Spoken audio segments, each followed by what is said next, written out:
Hello, um, my name is Derek Waller. I'm wearing this uniform because this is actually something that I wore for 21 and 3/4 of years of my life. So I'm not the best public speaker, so you're gonna have to excuse me. My friend Donna Murphy actually asked me to do a short video to talk about some issues that I dealt with for basically 20 years, the police department. My name is Derek Waller, retired detective. This is my shield. When I was working, these hash marks, and each hash mark stands for 5 years in the police department. For 5, 10, 15, 20 years, 20 plus years, I served as a New York City police officer. And yeah, I have tattoos. I mean, at that time when I came on in 1995, all of this stuff was allowed. I gotta take this off because I haven't put this jacket on and this vest on in 2 years. Anyway, wow, as I said, I was a police officer for 21 and 3/4 years. I came out the academy in 1995. I did 2 years of patrol. After that, I worked 2 years in Manhattan for a pickpocket task force. After that, I went into narcotics division. We call it organized crime, OCCB, Organized Crime Control Bureau. I did that for 6 years. Then I went back to patrol, and I finally retired after some crazy retaliation. But yeah, you know, you have to understand that the police department, it's a business. It is a money-making business that targets communities of color. This is what it is. That's the bottom line.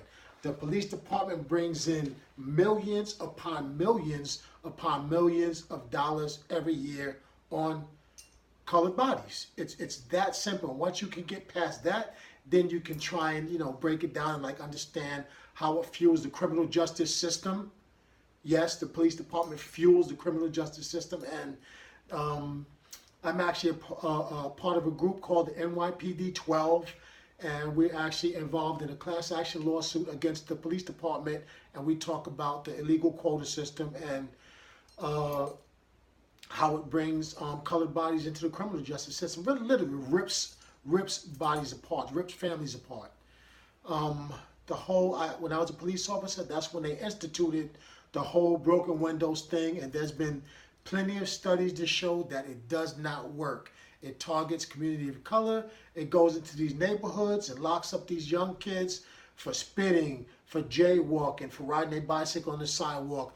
And the policing that they do in the neighborhoods of color are not done in the upper class white neighborhoods. It's simple as that. There's total different policing in the neighborhoods of color and where there's a majority of white folks living.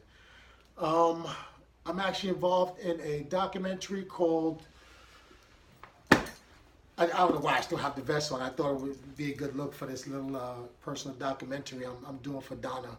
But where was I? Yeah, Crime and Punishment is a documentary that was, I think, 4 years in the making, and it basically has several minority officers who's in a lawsuit speaking out about illegalities going on in the police department, and the fact that the police department has a lot of corruption within its ranks, and we, you know, basically officers have no place to turn to. We have no place to talk to because whatever complaint you make about the police department goes right back to the police department, and there's no oversight in the police department because they're the police department.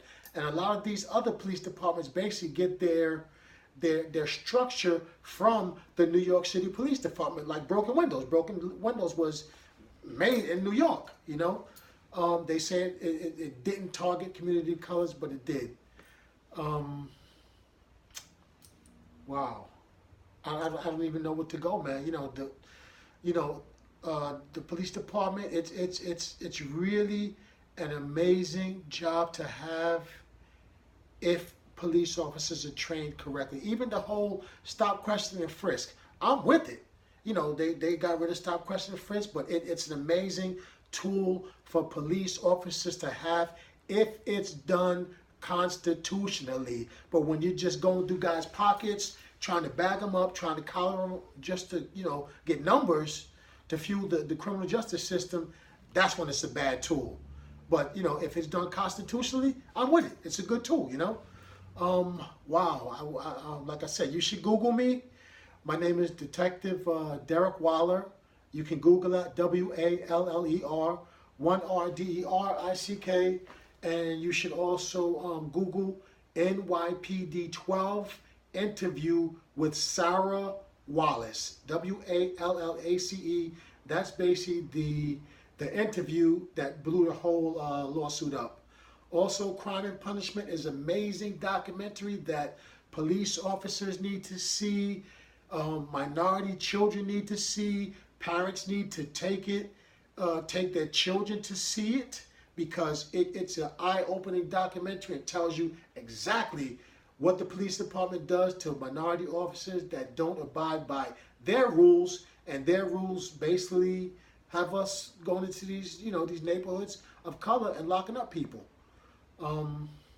Wow, I don't know what else I can say, but basically, the documentary, one of the paths that we're trying to take is to use this documentary as a training device, as it's just so much going on, and I mean we're all in a fight, with the police department. Like I said, I love my job to a certain point, and I was always that officer that was there whenever the shit hit the fan. And I mean, the drug dealers knew me, the paying citizens knew me, the people that own restaurants in the neighborhood knew me, and I was that officer that was like, I didn't find a need to lock everybody up just because the police department says I got to bring in X amount of numbers a month. That's not the way police officers should work. So, I mean, if a police officer's out there doing his job, doing what he's supposed to do, he's got to get respected. But when you're that knucklehead just locking up people because you have the power to do it, to me, that's corruption. Okay, so I hope, I hope somebody reach out to me. I hope somebody sees this documentary, see the documentary and see the video. Like I said, I'm not the best public speaker. Hi, Donna. But this is, like I said, I retired 2 years ago. I retired August 31st, so I'm done. But my wish is to help, officers who's going through it. I mean, a lot of officers just want to come to work and do their job. They don't get off on locking people up. But the whole broken windows thing, I mean, you lock this guy up for some bullshit. I mean, he would have been the one that would have been like, officer, they threw the gun under the car, or the guy that raped the 12-year-old boy, he just went to the Chinese restaurant. So, I mean, a lot of times, you have to use your brain. A lot of times I'm saying if there's a must-arrest situation, yes, you got to lock him up. He robbed somebody, he's getting locked up, do the paperwork, send him off to the next, a part of the puzzle. But, I mean, if there's those circumstances where, it's like, lock him up and let him go, officer, you got to use your judgment, because that might be the same guy that while you fighting 2 or 3 guys, he's the one that's going to jump in and give you a hand. I've had plenty of guys that I've locked up, seen them on the street. I'm not scared to, go into the restaurants where I work and eat, because I don't have to watch my back. I was never that type of officer where I was doing shiesty stuff where I would have to watch my back. So like I said, everybody knew me, people respected me, and a lot of cops, we need to bring back that old policing. We need to bring that back where people in the neighborhood are happy to see a police officer, We need to bring that back, and I'm hoping, as the months pass and the years pass, the whole police departments as a whole will change the way they see neighborhoods of color. We're still hunted by police officers. Wow, sorry, I don't know, like I said, I don't speak well. Bye, guys.